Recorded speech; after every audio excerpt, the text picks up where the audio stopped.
그러니까 아만호텔이 다른 점이라고 한다면 건축에서 제일 프론티어라고 할 수 있는 곳에서 그런 하이퍼 럭셔리한 것들을 우리가 보면서 배울 것들을 좀 찾았으면 좋겠다라고 생각을 해요. 어떻게 하면은 나일러트의 헤리티지를 디자인으로 트랜스폼을 시켜가지고 바꿀 것이냐, 그게 결국에는 공간의 퀄리티로 느껴지는 분명한 차별화 포인트가 있는 거고요. 네, 안녕하세요. 낯선 여러분, 저희는 지금 아만 나일럿에 왔습니다. 방콕에 있는 호텔이고요. 럭셔리 브랜드의 거의 대표라고 할 수 있죠. 아만 호텔에 대해서 오늘 좀 살펴보려고 합니다. 저희가 있는 곳은 9층에 있는 로비에 있습니다. 일단 올라오셔가지고 여기서 체크인을 하는 곳인데요. 이제 핵심적인 인테리어의 컨셉은 태국의 전통적인 미를 드러내는 곳으로 되어 있습니다. 일단 프론트 데스크 뒤쪽에 있는 팽이는 이 태국에서 많이 쓰는 나무 팽이를 모티브로 삼아가지고 아티스트가 만든 조각품입니다. 태국의 글자 중에서 1을 나타내는 그게 저 모양이랑 비슷하다고 해요. 첫 번째라는 뜻을 상징적으로 보여주는 그런 벽화라고 보시면 됩니다. 왜냐하면 이제 나일럿이라는 분이 되게 유명한 분이더라고요. 이분이 거의 태국의 건설 토목의 인프라스트럭처를 거의 다 까신 그런 분이에요. 그분을 기리기 위해서 거의 첫 번째를 뜻하는 그런 작품으로 만든 거고요. 뒤로 보이는 거는 등들이 떠 있죠. 그 태국의 전통의 등을 물에다가 띄우는 그런 예식이 있는데 이제 그거를 모티브로 해서 만든 작품이라고 하고요. 이 나무는 이 나일럿 파크에 있었던 나뭇가지를 상징으로 해서 만들었는데 저기 한 300개 정도 되는 이파리가 금으로 다 도금이 돼 있거든요. 태국에서는 전통적으로 성스러운 거를 상징적으로 나타낼 때 금을 바르니까 그런 식의 것들을 나타내는 그런 작품인 것 같아요. 그리고 제가 들은 바로는 반짝이는 재료를 쓰지 않았다고 그래요. 사람들이 거기서 이렇게 피로감을 느낄 수 있기 때문에 태국의 전통의 건축에서 나타나는 컬러들을 많이 썼고 이런 패브릭 재료를 써서 부드러운 느낌이 나게끔 만든 거죠. 네, 일반적으로 요즘에 호텔의 추세는 로비가 1층에 있지 않습니다. 1층에 너무 많은 시설들이 들어가야 되기 때문에 거기에다 로비를 넉넉하게 만들 수가 없거든요. 그렇다고 이제 포디움이라고 해서 이제 넓게 펼쳐진 저층부를 만드는 경우도 있는데 이런 도심 속 한가운데 있는 호텔들은 대부분 다 타워 형태로 되어 있기 때문에 1층에선 들어오자마자 엘리베이터 타고 9층 정도로 올라가서 되게 널찍한 공간에서 체크인하는 느낌으로 하는 거죠. 네, 저희는 지금 같은 9층에 있는 수영장에 왔습니다. 인피니티 풀이죠. 근데 이 수영장에서 가장 특징적인 거는 이 나무예요.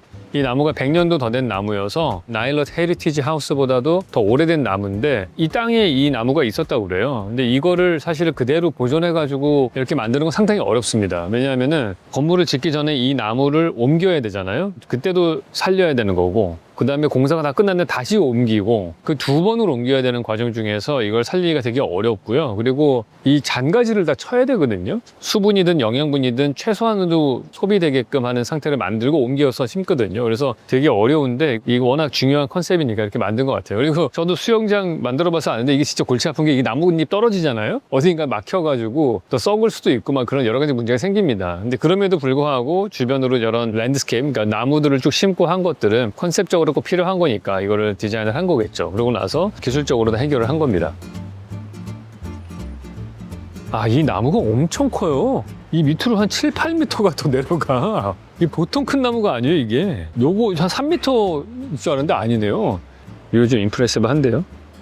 일반적으로 그런 아웃도어 수영장 만들면은 다 오픈해 놓거든요. 근데 거기는 특이하게 두 군데가 이렇게 루버가 기역자로 놓여져 있어요. 처음에는 저걸 저쪽 왜 놨지? 라고 생각은 했어요. 근데 사용을 해보니까 그늘을 찾을 때가 있으니까 그럴 때는 루버를 찾아가지고 그 밑에 의자를 선택을 한다든지 직접 수영을 하면은 고개 눌러서 이렇게 할 때 햇빛이 들어오거든요. 눈으로 너무 강한 햇빛이 들어와서 그럴 때 그런 루버가 되게 도움이 되더라고요. 그래서 아, 이게 그냥 단순하게 장식적인 거가 아니구나. 근데 그 루버에서 되게 좋은 디테일을 저도 하나 배웠어요. 일반적으로 루버를 하면은 루버하고 루버 간격하고 그 다음에 이 깊이를 생각을 하거든요. 햇빛을 좀 더 많이 차단하고 싶다. 그러면 이 깊이를 길게 하는 방법이 있어요. 대신에 간격을 넓게 뛸 수가 있어요. 근데 이러면 사실 재미가 없거든요. 우리가 나뭇잎 같은 데 가서 보시면은 쭉 걸어가면서 보시면 햇빛이 막 바뀌잖아요. 그 이유가 뭐냐면 나뭇잎이 여러 개가 오버랩돼 있어서 그런 거거든요. 그럼 그 사이로 내가 움직이는 거에 따라서 가까이 있는 나뭇잎과 중간에 있는 나뭇잎과 멀리 있는 나뭇잎이 움직이는 속도가 다르잖아요. 그러면서 계속 그 변화가 생기는 건데 여기는 되게 좋은 디테일이 그 루버를 이중으로 했더라고요. 그러니까 이중의 루버를 하니까 이 모아레 현상 같이 움직이면서 그 나뭇잎 밑에 있는 듯한 느낌이 좀 더 났어요. 그래서 그런 디테일들이 되게 좋았습니다.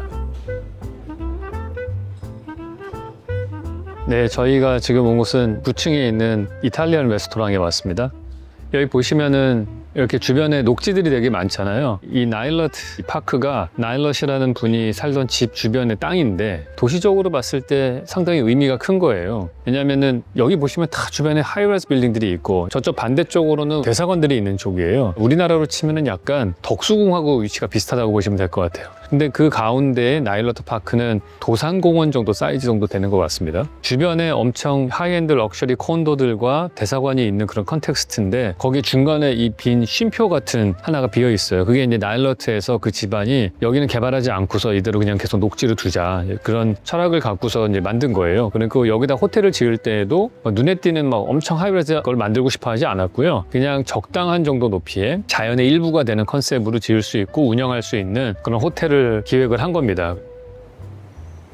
제가 오늘 태국이라서 지금 코끼리 바지 입고 왔습니다.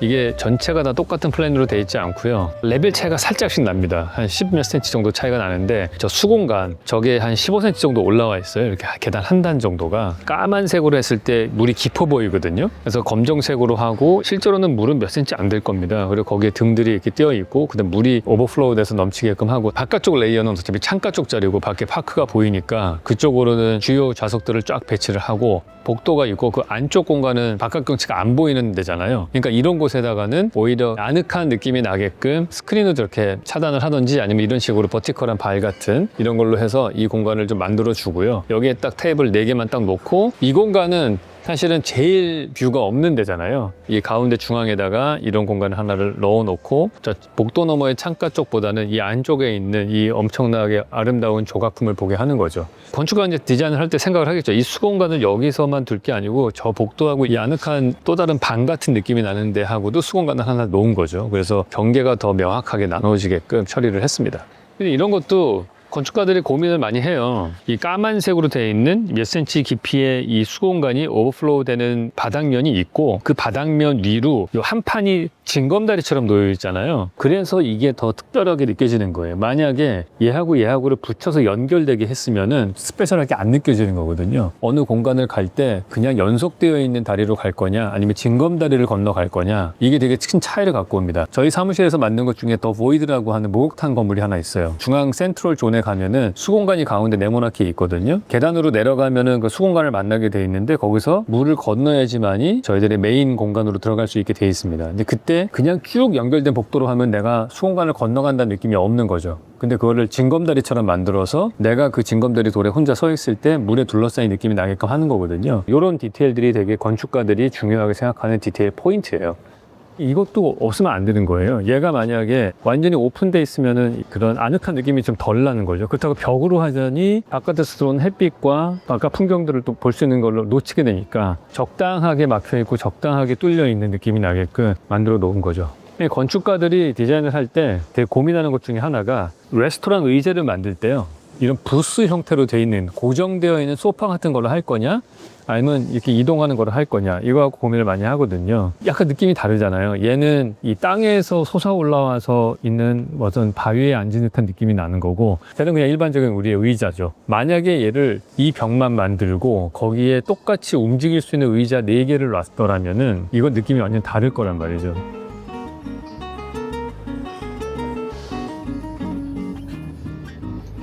네, 저희는 지금 19층에 있는 클럽하우스에 왔습니다. 레스토랑이 2개가 있고 그다음 시가바가 있는 그런 곳으로 되어 있어요. 퓨리라고 하는 레스토랑이 있고요. 여기는 대빵야끼 집입니다.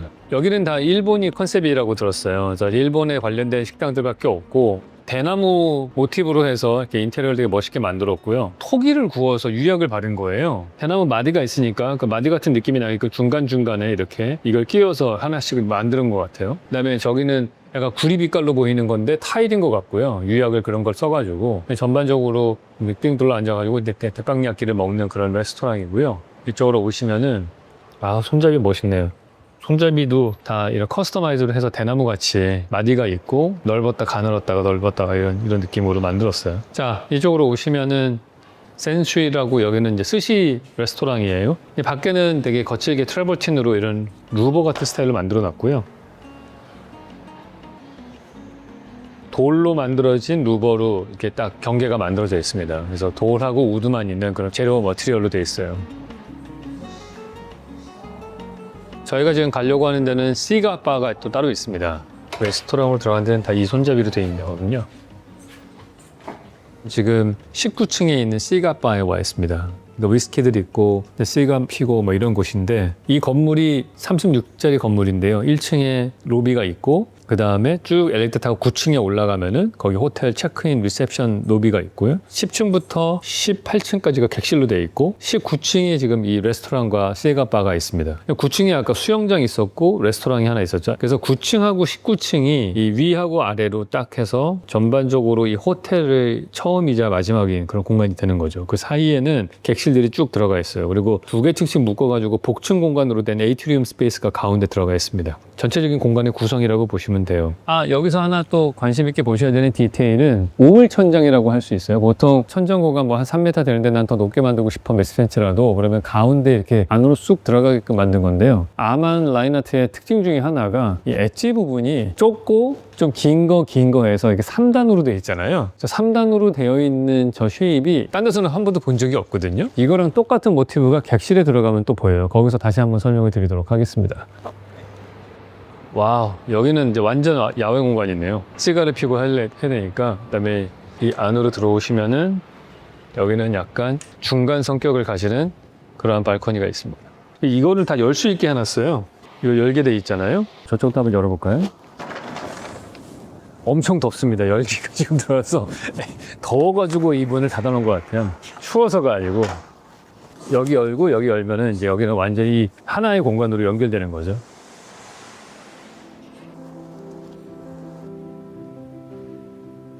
각 층마다 두 개 층씩 묶어서 2층 높이의 에이트리움 스페이스가 가운데 있고요. 각각은 다 컨셉을 가지는 아트들이 다 만들어져 있는데, 이쪽 벽을 보시면은 뭐가 이렇게 주름이 막 그 돌로 만들어진 게 있는데, 나일러트라는 분의 외동딸이 있는데 그분의 지문을 확대해가지고 모양을 만든 거래요. 이거를 디자인하는 과정 중에서 이 나일러트 패밀리 재단이랑 계속해서 한 3년 정도를 계속 얘기를 하면서 어떻게 하면은 나일러트의 레거시를 디자인으로 트랜스폼을 시켜가지고 바꿀 것이냐, 그런 걸 고민을 많이 했다고 해요. 이제 그런 것 중에 하나가 작품에서 저런 핑거프린트로 나와 있는 것들이고요. 방으로 이제 한번 들어가 보겠습니다.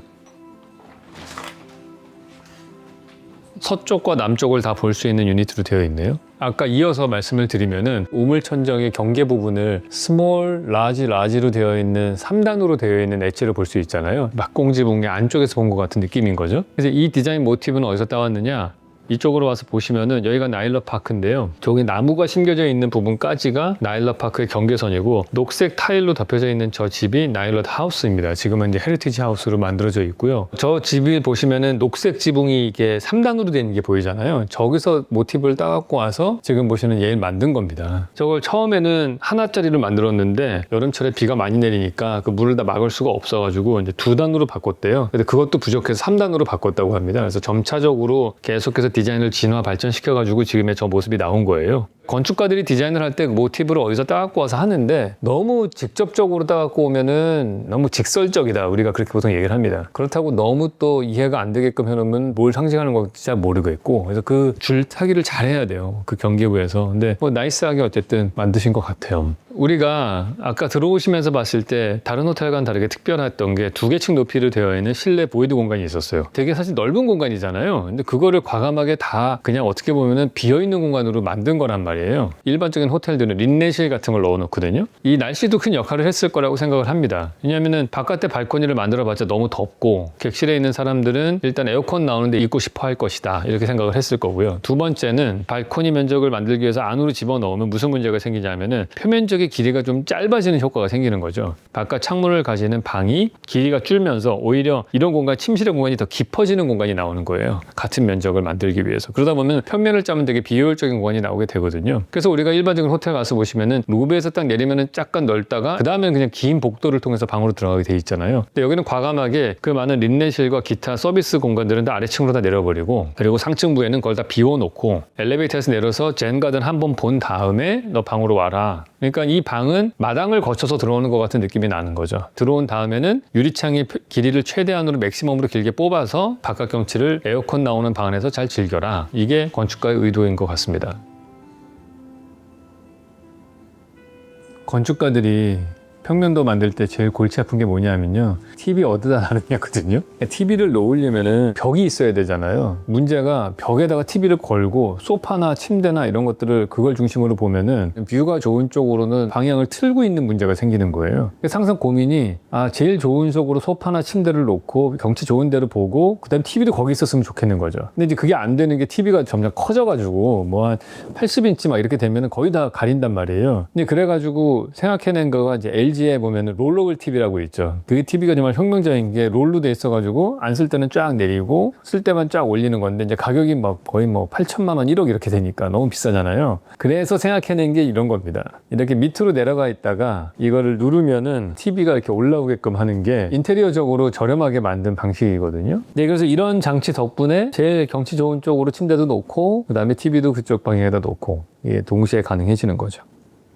하여튼 이게 이제 스위트룸이 워낙 넓으니까 진짜 곳곳이 소파예요. 이 건물이 바깥쪽으로 유리창이 돌아가는 커튼월이다 보니까 건물의 구조체가 이 안쪽으로 들어올 수밖에 없잖아요. 그래서 이 건축가 고민을 하는 거죠. 이게 벽처럼 보이면 안 되니까 제일 손쉽게 이걸 없애 보이는 건 거울로 만드는 거거든요. 그러니까 여기 없어져 보이는 거예요. 그러고 나서 기둥 두께만큼을 이 소파를 만들어서 여기다 길게 이런 데이베드 같은 걸 만들어 놓은 거죠. 그러면은 딱 마주보고 앉아서 이렇게 뭔가를 할 수 있는 느낌이 좋은 것 같아요. 저희 사무실에도 요즘에 주거 프로젝트 같은 걸 하면은 가급적이면은 창가 쪽에는 윈도우 셋을 만들려고 합니다. 이 공간이 사실 경치가 제일 좋은데 여기에 앉을 수 있는 어떤 가구가 없으면은 가장 좋은 창가 자리를 쓸 수가 없거든요. 이 기둥이라고 하는 건축 요소를 통해서 인피니트 스페이스를 이 안에 만들어주는 그런 센스를 보이고 있습니다. 그리고 저 기둥과 이 기둥 사이는 한쪽만 거울을 만들고 한쪽은 거울을 안 만들고 그런 상태에서 여기는 이제 책상을 만든 거죠. 이런 평면도 제일 잘 짜시는 분이 루이스 칸이라는 분이 있잖아요. 그분 보시면은 Serving Space Zone, Served Space Zone, 그러니까 하인 공간과 주인 공간, 존을 나눠가지고 막 만들잖아요. 그래서 여기도 보시면은 요 기둥의 폭으로 딱 존을 만들어서 소파 만드는 곳, 책상 놓는 곳 이렇게 만든 거죠.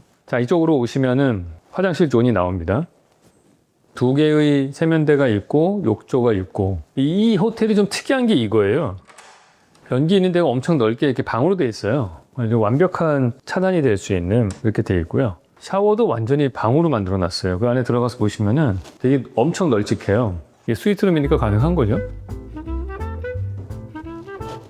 이거는 좀 다른 호텔과는 좀 다른 독특함을 보이는 것 같아요. 12층 가든 볼까요? 자, 저희는 13층에 와 있는데요. 13이라는 숫자가 되게 불길하니까 12A라고 썼더라고요. 12층 있고 12A 있고, 여기가 12층 바닥에 있는 젠 가든의 모습입니다. 자, 제가 묵고 있는, 지금 저희는 남쪽 유니트에 와 있거든요. 평면이 약간 좀 더 가로로 길게 돼 있죠. 그래서 여기도 역시 이 기둥하고 기둥 사이 존을 책상 존으로 쓰고 소파 존으로 쓰는 이런 식으로 디자인을 한 걸 볼 수가 있어요. 그래서 여기서 나일러 파크가 보이고요. 사실은 아직까지도 소유는 나일러 패밀리가 갖고 있는 걸로 알고 있는데, 엄청나게 넓은 단독주택을 하나를 그냥 시민들에게 개방해서 쓸 수 있는 그런 공간으로 해서 기증을 한 거죠. 폼 나는 것 같아요. 저런 거. 진짜 벤치 하나만 해도 대단한 건데, 아예 저런 파크를 하나 딱 기증을 하는. 네.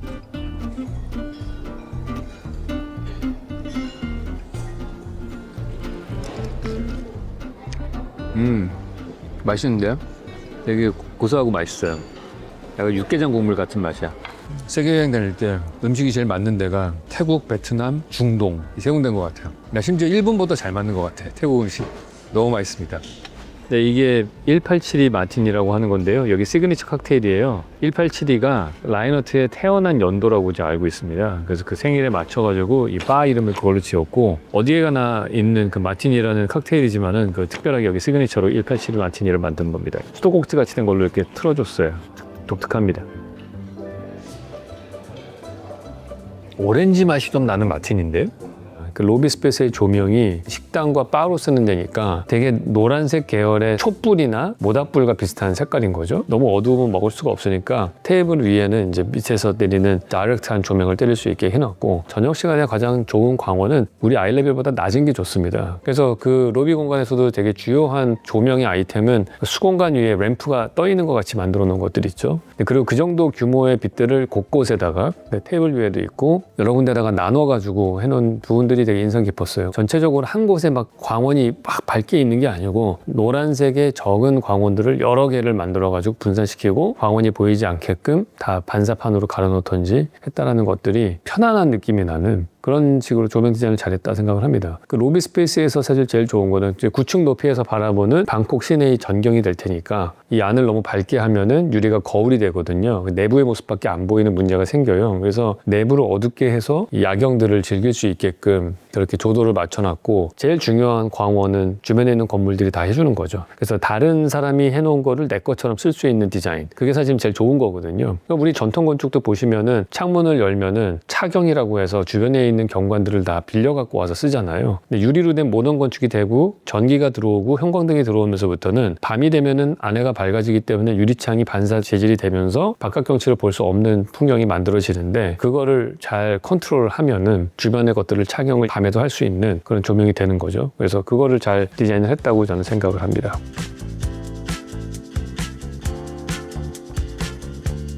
Map of Thailand, the trademark 이거 어떻게 마틴이 따르던 그거잖아. ceramic in Thailand in 1892. The cat site is Mr. Lerch, the owner. 네, 저희 지금 나일럿 헤리티지 하우스 다 투어했고요. 생각보다 재밌었습니다. 이 집은 두 채로 되어 있습니다. 하나는 메인 하우스가 있고 그다음에 증축한 게 하나 있는데, 메인 하우스는 2차 세계대전 때 폭격으로 부서져가지고 다시 지은 거고요. 그리고 이거는 완전 오리지널부터 계속 있었던 거예요. 그래서 안에 가서 보면 아주 심플합니다. 평면은 거의 정사각형에 가까운데 바깥쪽으로 리빙룸 존이 쭉 있고요. 처마가 길게 나와서 아주 그늘진 곳에 이제 바람 잘 통하는 곳에 리빙룸이 있고, 그 안쪽으로 들어가면은 이제 베드룸이 있고 좀 더 프라이빗한 존으로 들어가는 거죠. 이제 그렇게 해서 쓰여진 곳이기도 합니다. 이제 여기가 다 시골이었고 비가 오는 이 몬순 지구에서는 항상 젖어 있고 플러드가 많이 일어나잖아요. 근데 여기가 또 운하가 있다 보니까 비가 조금만 와도 다 넘쳤을 거예요. 집을 이렇게 띄어서 지어야 되는 거죠. 그래서 한 1m 정도씩 다 띄어가지고 집을 지었고, 지금은 더 높은 것 같아요. 한층 정도 높이로 더 높여가지고 지어서 필로티를 만드는 거는 비가 많이 오는 동아시아에서는 꼭 해야 되는 일이니까 그런 스타일로 지어져 있습니다.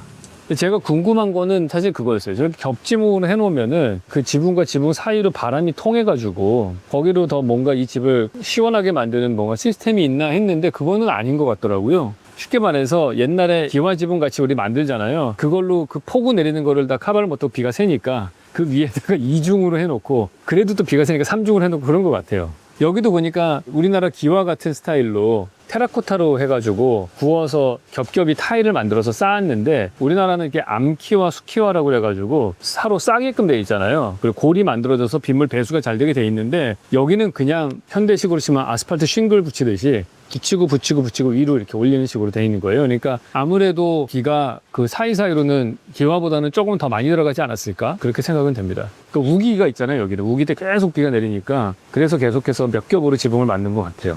아만 나일러트를 이해를 하시려면은 사실은 이 나일러트 헤리티지는 한번 와보는 게 되게 좋은 것 같아요. 그러니까 아만 호텔이 다른 점이라고 한다면 객실 숫자가 적다라는 겁니다. 52개 유니트가 있다고 들었습니다. 하나의 스위트룸 사이즈가 94제곱미터라서 우리나라로 치면 약 30평 정도가 되는 거죠. 그러니까 30평 정도에 2명이 투숙하는 그런 정도의 공간을 확보하고 있으니까, 저희가 다른 호텔에 가면 보통 100객실 이상 정도가 돼야지만이 운영이 된다고 하거든요. 그럼 한 200명 정도의 투숙객이 막 동시에 들어오면 정신이 없겠죠. 로비도 되게 항상 붐비고 체크인하고 체크아웃 할 때마다 항상 사람들이 막 붐비는 그런 모습을 볼 수가 있는데, 아만 같은 경우에는 딱 50개 방인데 일반적으로 한 50% 정도 투숙이 된다. 보통 그렇게 치면은 오시는 분들이 다 해서 한 50명밖에 안 되는 거니까, 여기서는 어느 공간을 가든지 일단은 인구 밀도가 되게 낮습니다. 그래서 뭐 엘리베이터 버튼 같은 거 누를 때에도 항상 누가 대신 눌러주려고 준비된 사람들이 항상 많습니다. 일단 같은 공간이라고 하더라도 인구 밀도가 되게 낮아서 되게 쾌적하게 들리고 소음도 적고, 어떤 공간을 럭셔리하게 만들 때 그 냄새가 되게 중요하거든요. 여기는 딱 들어오면은 이 아만 로비에서 나는 냄새가 딱 있어요. 엘리베이터에서도 있고, 이제 그런 것들이 컨트롤이 되게 잘 된다. 그렇게 볼 수 있습니다. 전체 연면적은 훨씬 적죠. 객실 수도 적고 전반적인 사이즈가 다른 큰 호텔보다는 약간 규모가 작다 보니까 대신에 이 마감의 퀄리티들은 훨씬 좋습니다. 자, 제가 항상 강조하는 거가 소득 수준에 따라서 더 부유할수록 그 사람이 누리고 즐길 수 있는 공간의 최적과 비례한다고 말씀을 드렸잖아요. 우리가 여기서 일하는 서빙 하시는 분들을 제외하고 전체 연면적을 이 50개의 유니트에 묵으시는 분들 숫자로 나누다 보면은 천정고도 되게 높고 가운데 중앙에 있는 공간도 다 보이드 공간으로 뚫어놓고서 젠 가든을 만들어 놓고 하잖아요. 전용 면적이 아닌 그런 공간도 되게 넓기 때문에 그런 모든 최적들을 다 여기 있는 투숙객 숫자로 나누다 보면은 사실 한 사람이 사용하는 공간의 최적이 다른 어떤 호텔 체인점보다도 되게 높은 수준이 되는 거죠. 1인당 누리는 공간의 최적의 차이가 느껴지고요. 그게 결국에는 공간의 퀄리티로 느껴지는 분명한 차별화 포인트가 있었던 것 같습니다. 확실히 아만의 진짜 퀄리티는 이 자연에 있는 리조트 스타일의 것들에서 먼저 시작을 했기 때문에 그쪽이 포인트라고 할 수 있는데 현재 있는 도시명은 도쿄와 뉴욕과 방콕 이 세 군데밖에 없고 앞으로 진행 중인 게 싱가포르와 서울이 있다고 들었습니다. 그래서 이런 것들이 이제 도시명을 실험을 하고 있는 거죠. 하는 전략들이 있는 것 같아요. 도시명으로 아만 호텔이 크지 않게 들어가고 그 옆에 레지던스가 들어가서 레지던스를 이 아만의 퀄리티로 서포트할 수 있는 걸로 상품성을 갖고 오고 그게 하나의 비즈니스 모델이 된 것 같고요. 여기에 다른 지역하고 좀 다른 점이라고 한다면은 나일러트 헤리티지 하우스가 있는 이 앞에 나일러트 파크가 있거든요. 그 공원과 한 세트로 되어서 이런 헤리티지가 있는 곳에 만들어진 아만이다. 이걸로 약간 차별화 포인트가 만들어지는 것 같아요. 근데 아만은 뭐로 유명하냐 하면은 그 지역에 갔을 때 그 지역에 있는 로컬리티, 지역성이 드러나는 디자인 모티브를 뽑아서 현대적으로 재해석을 해서 건물을 디자인하는 걸로 유명하거든요. 그래서 대표적인 거가 제가 가보고 싶었는데 아직은 못 갔지만은 부탄에 있는 아만 호텔입니다. 그것도 딱 보면은 부탄에 있는 오래된 전통 건축의 디자인 모티브가 그대로 현대적으로 살아있거든요. 뭐 재료라든지 색상이나 디테일이나 뭐 여러 가지 디자인적인 측면에서도 다 나와 있기 때문에 그런 것들이 이 아만의 특징이라고 할 수 있죠. 지역성을 최대한 살리는 그런 공간을 만드는데 그걸 되게 럭셔리하게 체험할 수 있게 해준다. 그런 부분에서의 어떤 차별화 포인트가 있는 거고요. 여기도 보면은 방콕이라는 것보다는 이 나일러트라는 사람의 헤리티지를 잘 계승하려고 노력을 했던 디자인 포인트들이 몇 개 있었습니다. 그런 부분들이 건축가로서 흥미로웠던 부분인 것 같아요. 저 역시 이렇게 하이퍼 럭셔리 같은 것들을 경험을 하는 이유는 언제나 그렇듯이 제일 좋은 거는 하이퍼 럭셔리부터 시작을 합니다. 그게 더 보편화되면서 중산층으로 내려오고 더 밑으로 나가서 누구나 누릴 수 있는 걸로 가게 돼 있어요. 다 그렇게 얘기를 할 수 있죠. 우리 돈이 없어서 못했어. 막 다 얘기하잖아요. 그러면 돈이 없어서 못하는 거니까 계속 모르고 있을 수는 없잖아요. 이런 것들을 간접적으로라도 경험을 해서 내가 만약에 돈이 있거나 여유가 되거나 혹은 우선순위를 정한다면은 어떤 거는 할 수 있을 거 아닙니까? 정말 베스트 오브 베스트를 고른다면 할 수 있는 건 뭔가 우리가 이 공간을 보면서 배우는 것들이 한 50개, 100개가 된다면은 우리가 접하는 일상생활의 공간이나 아니면은 제가 디자인하다 프로젝트 뭐든 간에 나중에 가서는 우리가 예산의 제약이 있을 때 그걸 우선순위를 정할 수가 있거든요. 여기서 이 아이템은 너무 좋으니까 여기에는 꼭 이거를 적용시키면 좋겠다. 이런 건 할 수 있겠죠. 의사들이 항상 학회에 가거든요. 전 세계 모든 의사들이 다 모여가지고 자기들이 케이스 스터디를 해서 이렇게 수술을 했더니 이런 결과가 나고 이런 약을 썼더니 이런 결과가 나왔고요 하는 것들을 다 발표하는 자리잖아요. 그러니까 간접 경험을 해서 서로 지식을 공유할수록 그 학계는 발전하는 거거든요. 그게 안 되고 폐쇄적인 그러한 집단일수록 사실은 거의 발전이 없습니다. 저는 개인적으로는 다른 건축가들의 작업들을 되게 좋아합니다. 특히나 정말 시간과 노력을 통해서 돈도 많이 들어서 이런 것들을 보면서 우리가 간접적으로 배울 수 있고 서로 교류할 수 있으면 그것만큼 좋은 게 어디 있겠어요. 유튜브나 이런 걸 통해서 그런 지식들을 또 공유할 수도 있는 거고 그래서 저는 가급적이면은 이 채널을 통해서 여러 가지 이슈들을 커버를 하지만은 건축에서 제일 어떻게 보면은 프론티어라고 할 수 있는 곳에서 그런 하이퍼 럭셔리한 것들을 우리가 보면서 뭔가를 좀 배울 것들을 좀 찾았으면 좋겠다라고 생각을 해요. 맞습니다. 여러분 이번 시간에는 작년에 오픈한 아만 나일러트 방콕에 저희가 찾아와서 공간을 체험해보고 여러분과 함께 시간을 나눠봤습니다.